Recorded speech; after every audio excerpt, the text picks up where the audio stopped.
Hey guys, JB here from Alpha Wolf Consulting, coming to you today with the next session in the Alpha Wolf Personal Development and Expansion series.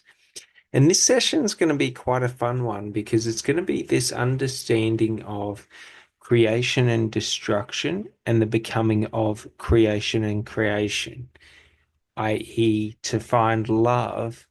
What I've found is that it is a process of creation and destruction before love can be found. So there has to be conscious sort of internal sort of battles or things to be overcome to solidify a relationship with love. Do you know what I mean? So like people see them as like tests and things like that.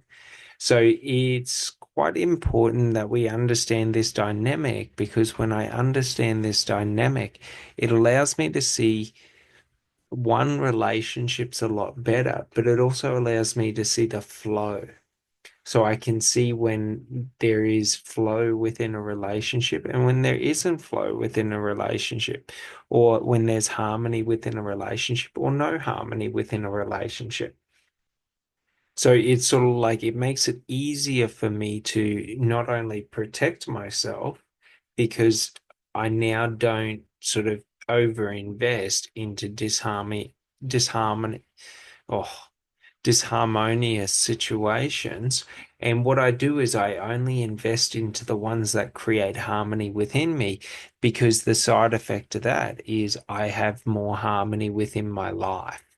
So it's very important to understand that because the more we start to understand and especially practice within day-to-day interactions, it just allows us to, and there doesn't have to be conflict in disharmony.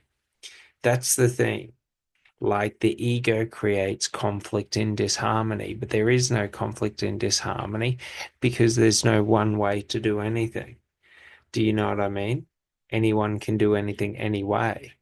Like it doesn't, like that sort of a statement doesn't justify people taking negative actions, but it's just to say that like how you do something is the competitive advantage you have as an individual, as a marketable asset, as, like a conscious being experiencing life, like how you experience life is your leverage in life.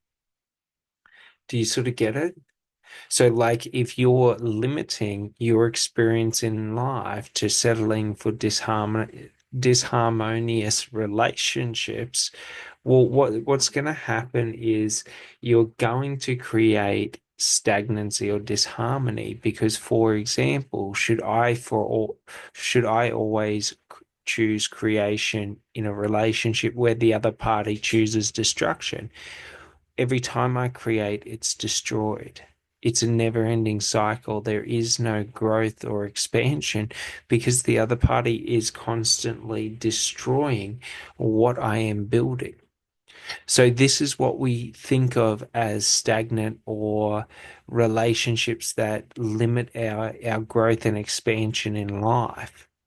So it's sort of like this idea in relationships. We ideally probably don't want them to become the limiting factor in our experience of life. So if that's the case, then we want our relationships to actually expand our horizons. That means we have to be unbiased to alternate beliefs or alternate ways of doing things or ways of thinking. And what we have to do is, and this isn't to say we do this at the detriment, like we have to use sort of a bit of common sense ruling, but we also have to trust in ourselves and trust in what our heart tells us and what our gut feelings tell us, because usually they're pretty accurate. So if I start getting the feeling like something's going on, well, like I can stay there and wait to be proven right, or I can just sort of, um, get in my car and go. Like I don't have to be there for the fucking drama. Do you sort of get it? So it's sort of like if we understand this, like, why am I creating within my relationships if I'm remaining in a destructive, and we would call it toxic, not because people are bad people. We just got to understand negative behavioral manifestations, negative behaviors are a result of untreated emotional trauma, or and it it's so general, and it's also highly specific to everything, because emotional trauma could be how you were raised, in terms of, like, your parents could have said you were going to be a doctor, and all you were going to be is a doctor, and you've created this false persona of you that is a doctor, so to speak. And do you know what I mean? And it's not to say that you don't enjoy it in life, but it's to say that, like, for me, like, my thing was I had to convince myself I cared about money more than I cared about people. Do you know what I mean? So, like, it's sort of like this. Let's say I have a landscaping business, and then I go to charge you. It's sort of like, if you can't pay, well, like, wouldn't I just do it anyway? Like, it's not that big of a deal. And if I would do it to some, wouldn't I be willing to do it to all? Like, you know what I mean? Like, if you read the Bible, this is what Jesus talks of, where it's sort of like I would just do things. But the downside is Jesus, you can do it at the detriment of your sort of financial security or your financial wealth, like how monks do it, where they forgo all material things.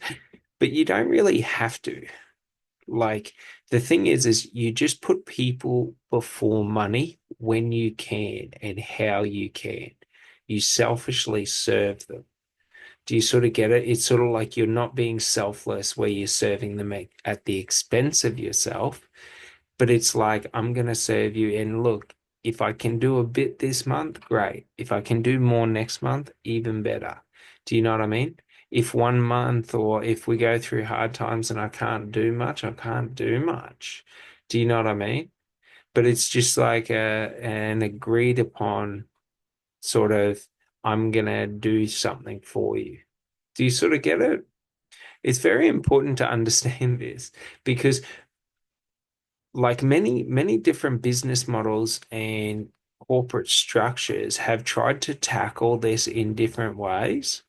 And there's some really good ones out there, and it's just called, um, oh fuck.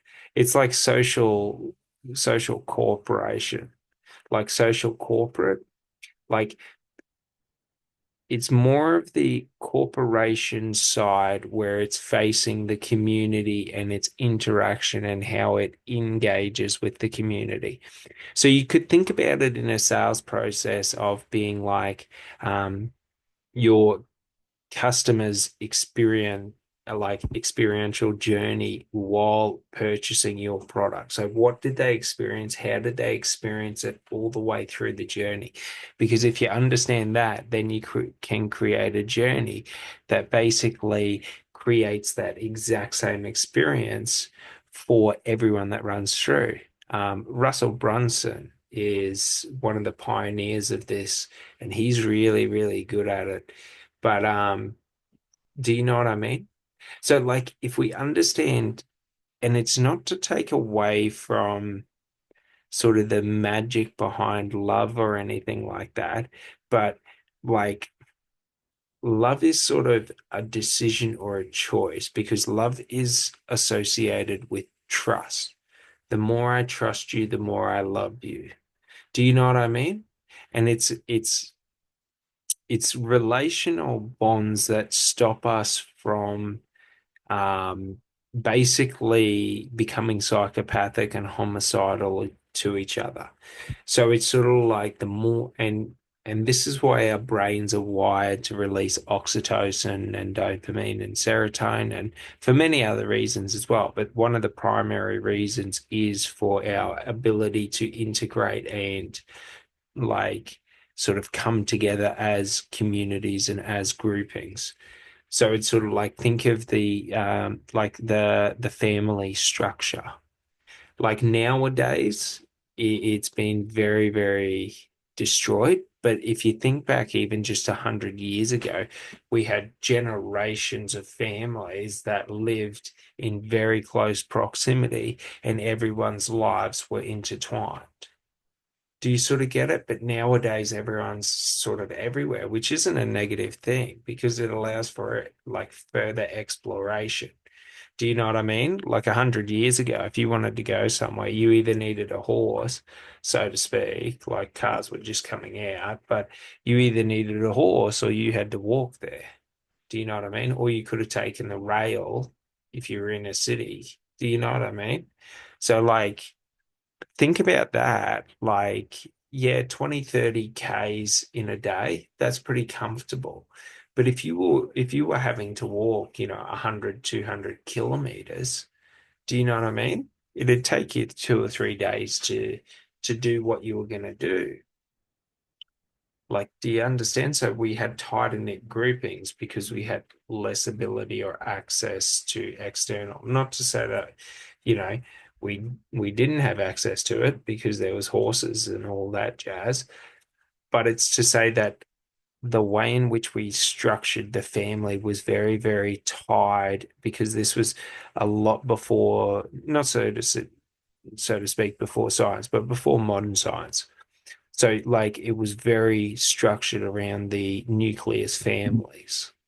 Do you know what I mean? And that's one of our strongest like emotional bonds that we create in life is through family and family association and like because you think about it, if you have very, very deep bonds and close friends, well, you associate them as family because family is like one of the highest honors. Do you know what I mean? And it's sort of like that's one of the things is like it's a natural progression because it's a way in which we align common values and common goals. Do you sort of get it? So naturally, we always have the pull to sort of align with others because we get all these dopamine rushes and things like that. So if we understand this, then we just understand the love I feel for others is just the reflection of the love I feel for myself. So it's sort of like how others show up is more important than the love I feel for them. Do you know what I mean? Because love is sort of like a conscious agreement because without the conscious agreement there's infidelity, without the conscious agreement there's lying, cheating, manipulating, stealing, abuse, all these different things. So it always has to be a conscious agreement, and that conscious agreement is the bond. Do you sort of get it? And that is the strength of the relationship. And it's only when that conscious agreement is broken by one or both of the parties is the relationship broken. Do you know what I mean? So it might be something like, someone says they're not going to manipulate you and you find them manipulating you or trying to manipulate you. Do you know what I mean? It's sort of like you've broken the bond. So see you later. But a lot of people can't do that because they don't focus on the environment or the cyclical nature of the, so to speak, dance of relationships and things like that. Do you know what I mean? So, like, there's all different layers and forms of relational bonds, and none are any higher than any others. It's just the one that means the most to you is the one that is the highest to you. It doesn't have to be the highest to other people, but to you, it is the highest. Do you know what I mean? And then typically in life, we seek people who share that view. Do you sort of get it? Especially in romantic or like relational bonds. So it's very important to understand this because now if we are trying to create the best relational bond, and just remember, like Yeah, people lie, but it's sort of like if I have high standards, like, yeah, you can lie for a bit, but at a certain point in time, like if you think being open and honest and transparent is like difficult in a relationship, it's sort of like the burden's going to get over you because it's not anything difficult. It's only difficult if you're living in the ego trying to protect yourself because the ego is trying to make it as difficult as possible because to lose that is to lose the ego. Do you sort of get it? So, like, if we understand this, then unconditional love is love without condition. Like, that's the meaning of it. So, what it means is I give myself all of me. Okay. So, it doesn't mean like I berate you, so to speak. Like, I'm not the best at this, but it doesn't mean I don't berate you, but it's I am open and willing to share all of me, any part of me you want to see openly, freely.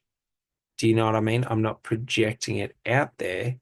Like I can project out there aspects of me that I want you to see, but I'm not projecting out there sort of trying to dictate and control it. Do you know what I mean?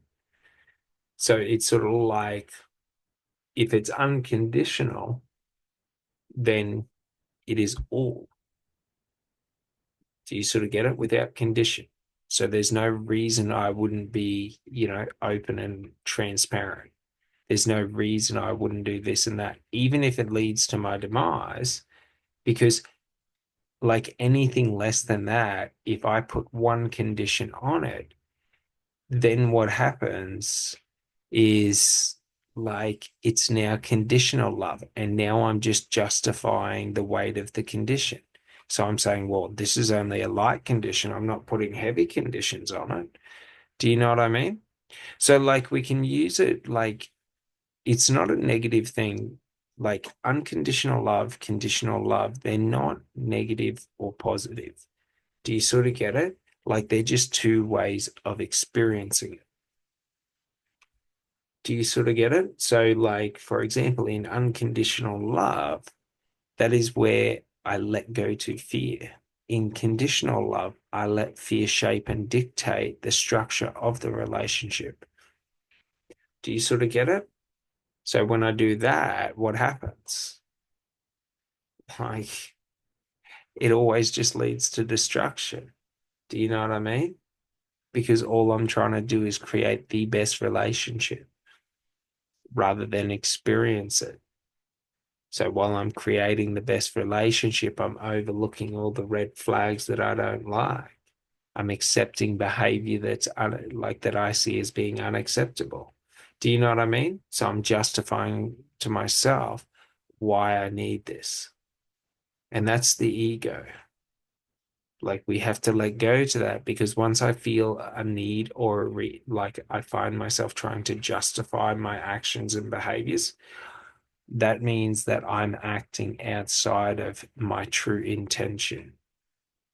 Do you sort of get it? So, like, if I settle for people, say, talking negatively to me and speaking down to me, like, what I'm doing is, well, internally, well, I want people to respect me. If I accept people talking down to me, there's a disconnection between my actions and behaviors, how I show up to the external environment, and my internal environment, which causes disharmony. So, like, if I find that there's disharmony within my ability to connect and love, then what that means is I'm not taking the actions that my heart wants me to take and that I should take. Because if I'm not, like, if I'm taking the actions, the pressure goes away. Like, trust me, it's why I live freely. Do you sort of get it? Because to put conditions on your life means that, for example, I can't feel this, I can't feel that until this, until that. Like I'm trying to set the pace and flow of my life rather than just trying to connect with the flow of my life. Do you sort of get it?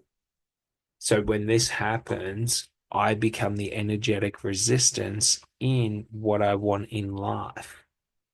When I become like the energetic resistance between what I want in life and my present point in space and time, so to speak, like what happens is that I'm trying to, like, if we think about it through the lens of time, okay, I'm trying to take time and say that time is linear, that it happens in stages, when the truth is time is non-linear. It exists everywhere at once. Do you sort of get it? So at the start and the finish, it already exists in the same moment. It's non-linear. There's no progression of time.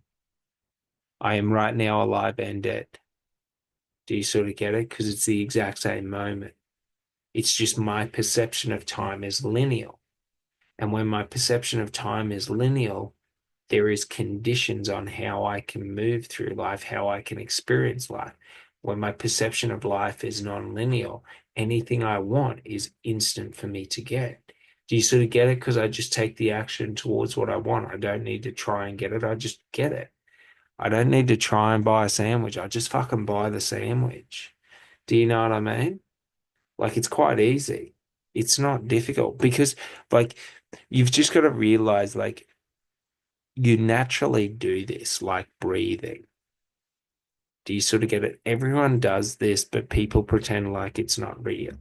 Like if I want something in life, I don't get it. Like I don't know about you, but everything that I want in life, if I actually want it genuinely, like I always get it. Like it may look like I'm in the like, being kicked to the ground and beaten up, but like, no, like this is the plan. It was always going this way. Do you sort of get it? So it's like I have my expectations of failure are so, so low that like it's pretty much if I die, I've failed. If I give up, I've failed. That's it. Everything else, you can kick my teeth in and I'm still going to smile at you without any teeth. Do you sort of get it? Like, just because you kick my teeth in doesn't mean I'm out of the fight. Do you sort of get it? Like, for me, it was very important to do that because I was preparing for combat. And in combat, like, you listen to what some of the men have done in wars and conflicts, and it's like no human like should be able to do that, but they were able to do that. Do you sort of get it? Like, you know, having limbs blown off and still being able to calmly, react to the situation, put a tourniquet on, and then keep fighting. Like, do you sort of get it? Like that takes an iron discipline within the mind and a perception within reality. And it's also like adrenaline dumps and things like that, but it's like just the sheer focus of training, being able to sort of compartmentalize anything that happens and sort of remain focused on the target or the goal or the objective of the moment. Do you sort of get it? So it's sort of like in unconditional love, what we want to do is we want to work on accepting other people. So acceptance. So if I blindly love you, it means I accept you for all without needing to see. Do you know what I mean? Like it's fine. Do you know what I mean? There's no like corners where things are hidden. Do you know what I mean? I'm buying the house unseen, like unchanged. I like leave all your shit in there. I'm buying it. Do you sort of get it? Like I buy it with all the shit and like if there's any shit that I don't like in there, I'll just work on sorting it out. Do you know what I mean? It's not like I'm going to go back and ask for a refund just because there's some shit in there I don't like. Do you sort of get it? Because it's pretty important to get this because when we start to understand this concept and this understanding, now we start to understand how we create and structure deeper relational bonds that are built in loyalty and trust. Because I don't know about you, but like if you marry someone, I wouldn't want to marry someone who 5 years down the track sees me as a cash cow and decides, she wants to fucking assassinate me and kill me. Do you know what I mean? Like it just like that's what not to say like anyone else fears that, but it's like that's what we fear is that like I don't want to invest into someone and let them see all of me because if they see all of me then, you know, they can at any point, sort of, so to speak, destroy me. Do you know what I mean? Because they see all of, you know, if they see my armor up close, they'll see all the little nicks and chinks and cracks in my arm. Do you sort of get it? And this sort of level of protection, well, we can try and say that like we're accepting people, but if we act like this where I need to protect myself from you, that means I don't accept you. Because if I accept you, why is there any need or reason for you to harm me if you accept me? Do you sort of get it? Because it's only that separation or division that creates the ability for us to do harm. Because if I accept you and you accept me, like, why would we do harm to one another? Like, why would we not be cooperative? And this is what the relational bonds and the biochemical responses of the chemicals that our brain releases, that's the purpose of them, for us to have that like that understanding. And naturally we do. So, like, for example, when you're happy, there is a lower likelihood of you being able to like promote aggression into the environment. It takes a bit for you. Like, don't get me wrong. Like, some people, many people, like, they can switch, like, in a heartbeat from happy to angry. Do you know what I mean? But it's like when you're happy, you're more agreeable, you're more cooperative, you're more willing to like seek alternative paths. When you're angry, like conflict is usually like in whatever form and way and shape conflict happens, conflict is usually the path because it's like a more combative energy. Do you know what I mean? So it's very important to understand this slight difference because when I love someone without conditions, I accept them for who they are. When I love someone with conditions, I am sort of trying to say, I like these parts, I don't like those parts. You need to change. Do you sort of get it? And when we act like that, now I'm trying to control the external environment through dictating who the other party needs to be. So it's very important that we understand true acceptance, and it's just a choice to unconditionally accept someone. If there's things I don't like about you, I trust that you're going to do what's best for you. Do you know what I mean? And if what's best for you is you want to be like, so to speak, you can't, you know what I mean? If you want to go around and talk negatively about people to people, it's sort of like you can do that. Like it doesn't affect me in any emotional way. Do you know what I mean?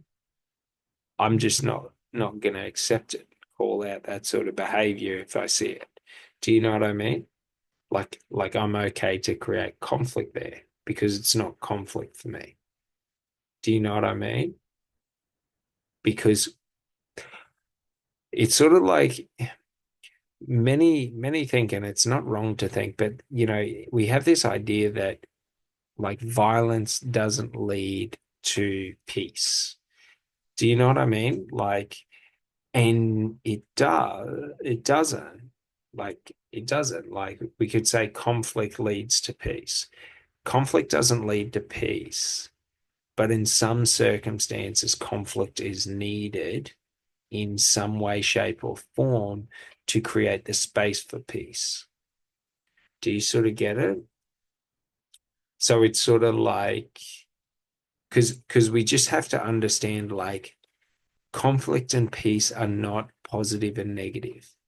They are just like two aspects of relational dynamics. But what we have to realize is the unbiased nature of it. That should I conflict with you, well, there's nothing wrong with that. It's sort of like, do you know what I mean? You just work it out and find the differences. But if I'm sitting there and I'm saying conflict is like negative, well, now every time we have conflict, well, it now creates chaos and negative emotions. But it's sort of like this. If there's no conflict, that means either one is subservient to the other, or both have the exact same identical experience of life, or it could be agreed upon. Do you know what I mean? How I want to experience life, how you want to experience life, and then we hash it out and just have an agreed upon experience of life. But the downside to that is when we do things like that, I don't know, for me, I get the sensation and the feeling that on my deathbed I'd be fucking terrified. What did I do for my life? So it's more like I like to think of it as two paths. Do you know what I mean? So it's like I accept you're on your path and how you want to walk your path, and you accept I'm on my path and how I want to walk my path. And then it's sort of like, do you know what I mean? Like even if there's a fork in the road, just because your path splits off, do you know what I mean? Doesn't mean I think you're a fucking idiot.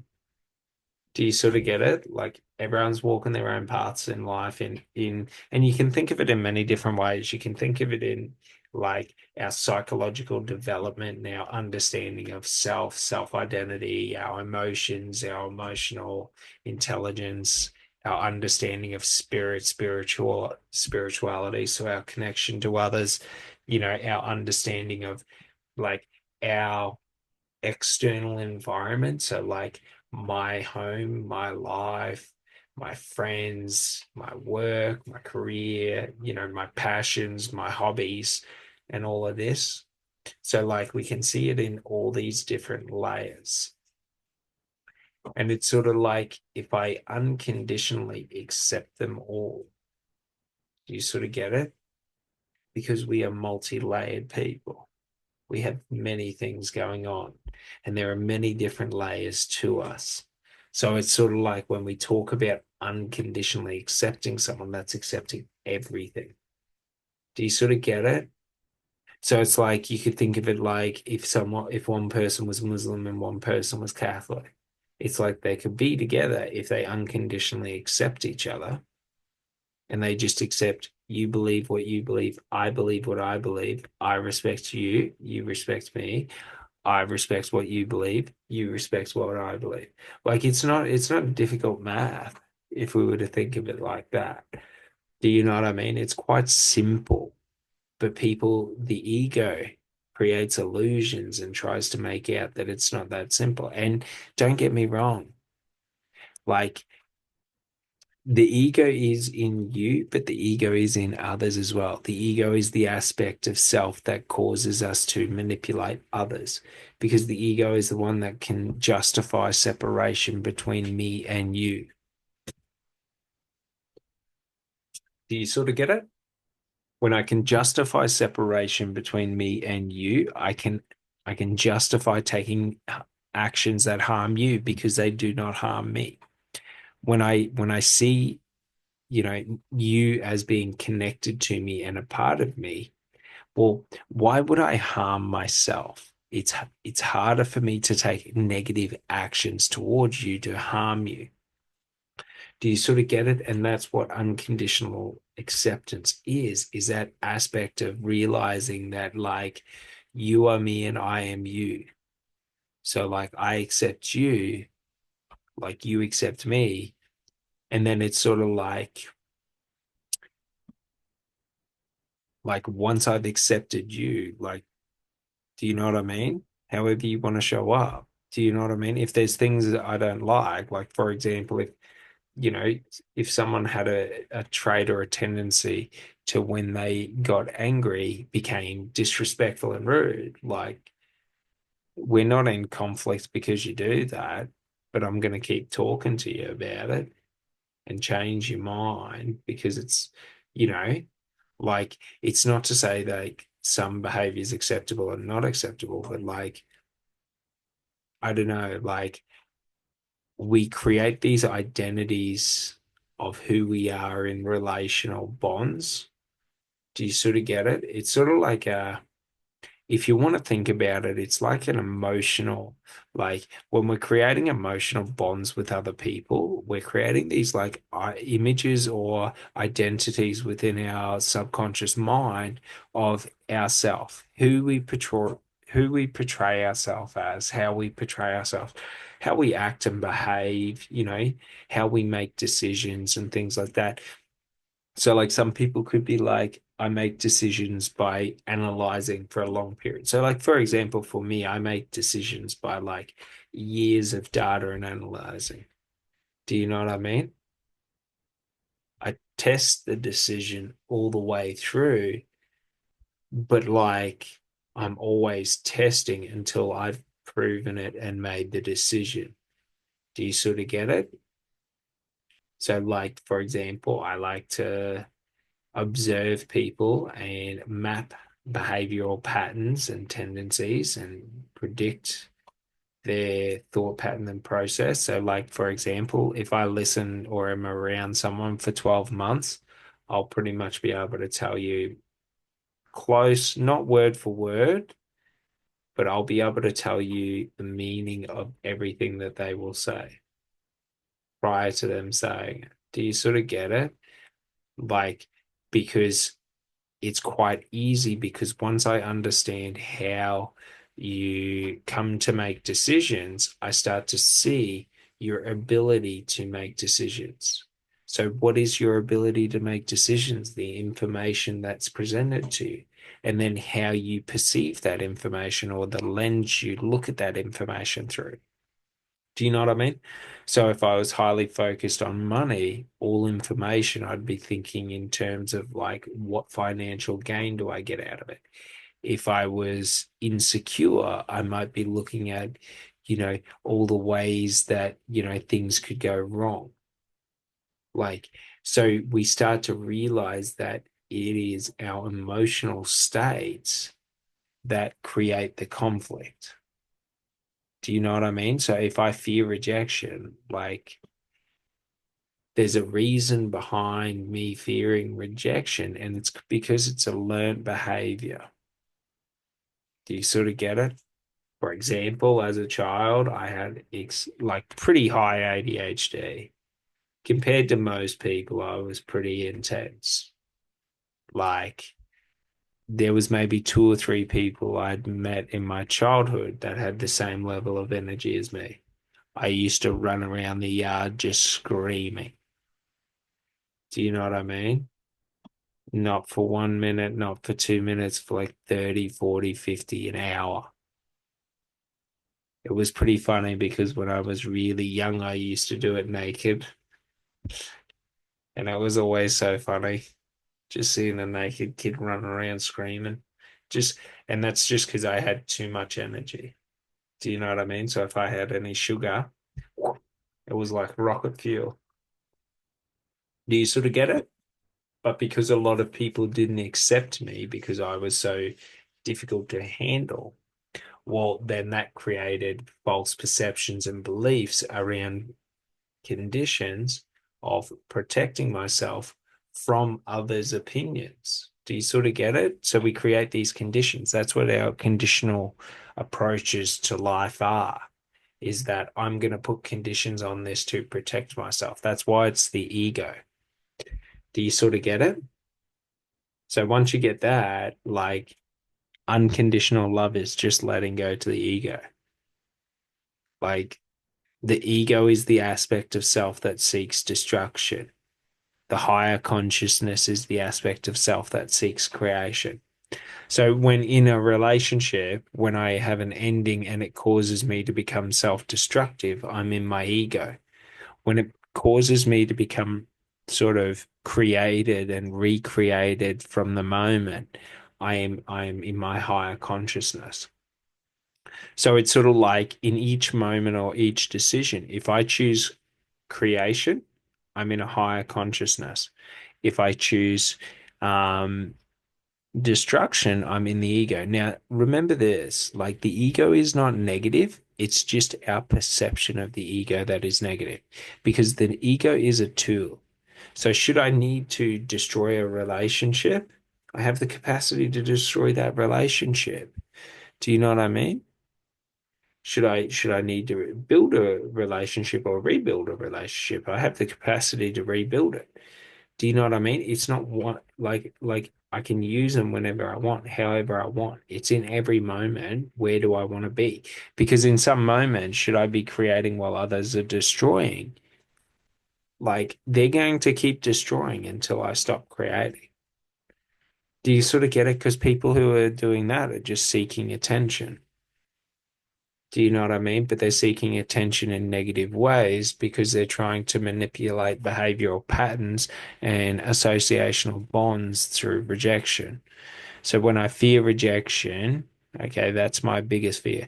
Used to be my biggest fear when I was younger. That's why I know so much about it. But when I fear rejection, what happens is I can't let you get close to me unless I control every aspect of it. Because if I don't control every aspect of it, how can I trust you? Do you sort of get it?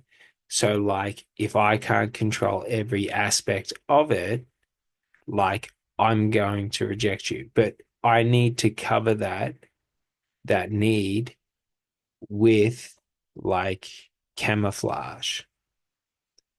So I create distance between or separation between emotional bonds and relational bonds.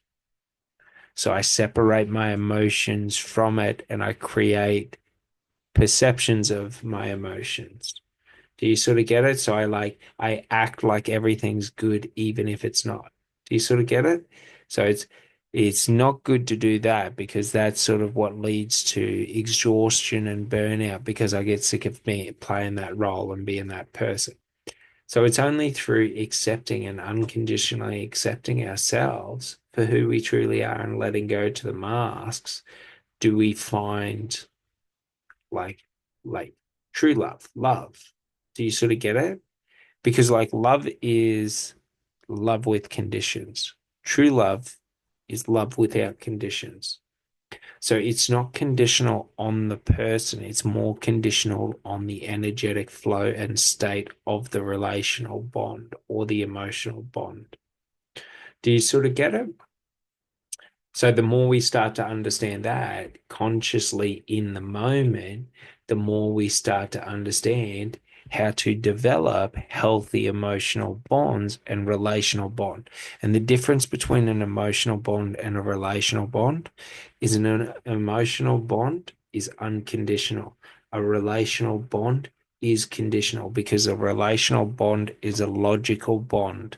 An un yeah, an unconditional bond, no, an emotional bond is like an unconditional, like it's an emotional bond.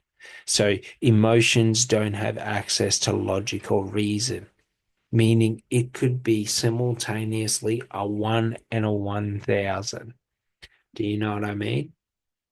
You could be at 1% of energy feeling the emotions, you could be at 1,000% simultaneously in the same moment. Do you sort of get it? Like it's not based in logic. It's external to linear.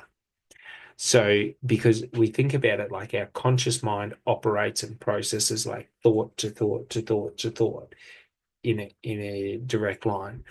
But our subconscious mind has the ability to process such vast amounts of data that we can process like simultaneously. Like everyone has this ability as well, but we can process simultaneously like let's say 16 to 14. Like I typically assume between if I was to count it, it'd be between 15 and 20 simultaneously. So, like, think about it like this. When you visualize and you imagine, it's not just like one standard image, two standard image. It's like images are coming in and melding over each other. And we're seeing sort of like or experiencing what we're visualizing, envisioning, or fantasizing about. Okay. And it's sort of like it's just a collage of imagery and thoughts that are compounding in. Do you sort of get it? So it's the sort of like the non-linear aspect of it that it's all just sort of simultaneous. So it can happen simultaneously this moment, next moment, moment after, moment after. Do you sort of get it? So it's like a cascading effect or a flow. Do you sort of get it? Like, do you understand what I've said? When we understand this, now we start to understand what like unconditional means, that it's not linear. It's all over the shop and it all just comes in. And at any point in time along the journey, it's the same image and a new image simultaneously. Do you sort of get it? So it's like all moments are the same. Do you know what I mean? So it doesn't really matter because it's sort of like to love is to create.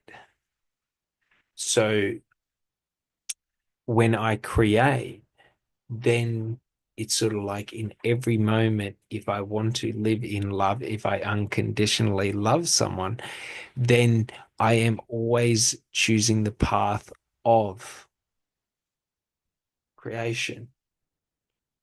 But for it to be love, okay, the process of love and of creation and destruction, okay, has to have occurred. So it could occur in this relationship, it could have occurred in past relationships, it could have occurred years ago. Do you sort of get it? Because sometimes we meet people that aren't ready, sometimes we meet people and we aren't ready. Do you sort of get it? So it's sort of like an energetic flow of sort of aligning your frequency or your energetic state. And we know the energetic state is the emotional state. So, how my emotional or internal emotional state is, like in terms of its energetic frequency or flow, will dictate and determine how I interact, okay, or create within life. So, spiritual love would be like creation or connection to creation, connection through creation, creation through connection. Do you sort of get it? Because spiritual is all about connection, connection to self, connection to all, connection to God, connection to other, however you want to see it. Do you sort of get it? This is the power of words. When we truly understand what they mean to us. Now, you can change anything you want. This is just a way I've found, and that's the best way I could explain it. But basically, if we understand love is only, well, it's not only found, but whatever, it can be found in many different ways. For example, love can be found after destruction. Do you know what I mean? Years after destruction. Do you know what I mean? Like, it's sort of like there are many different ways we can find it. Love can be found through friendships. Love can be found through, shared or common interests, shared or common goals.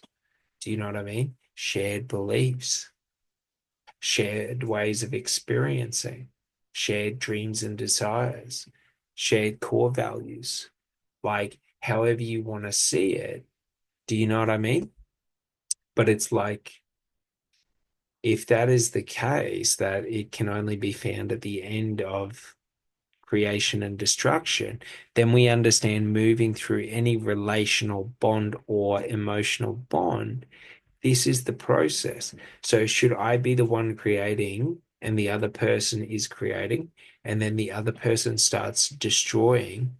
Well, then I start destroying, and then wait, because the way the dance goes is they have to now create for me to now create. Because should I create before they have created, they will just start destroying again. And it's a psychological, like we understand it in our psychology and behavioral patterns and tendencies. Like many people who have been in or are in long term, like life bonds or love or whatever, you know what I mean? Like could probably attest to going through a similar or process like this. Do you know what I mean? So it's very important to understand it because once we understand it consciously, we now have the power over it. But to understand it consciously, I must repeat it thousands of times. I must ingrain it within me. And then we start to understand the unconditional love and just the idea of conditional and unconditional. Conditional love, unconditional love. Conditional acceptance, unconditional acceptance. Do you know? Conditional forgiveness, unconditional forgiveness. Like it's two states of being. One is where I try, like I'm in the ego. The other is where I'm in the higher consciousness. So I just know that getting into the higher consciousness is just choosing, like the unconditional. Do you sort of get it? To forgive without condition, to love without condition, to, bring joy without condition, to serve without condition. Do you sort of get it? Because if I do that, the energetic flow of my life will move because I'm now flowing with life, not trying to restrict or constrict or divert or create structured paths and routines on how I'm going to achieve what I want to achieve in life. All right. Well, I hope you guys enjoyed this one and it was pretty fun. And I'll talk to you on the next one. Thanks so much. Bye.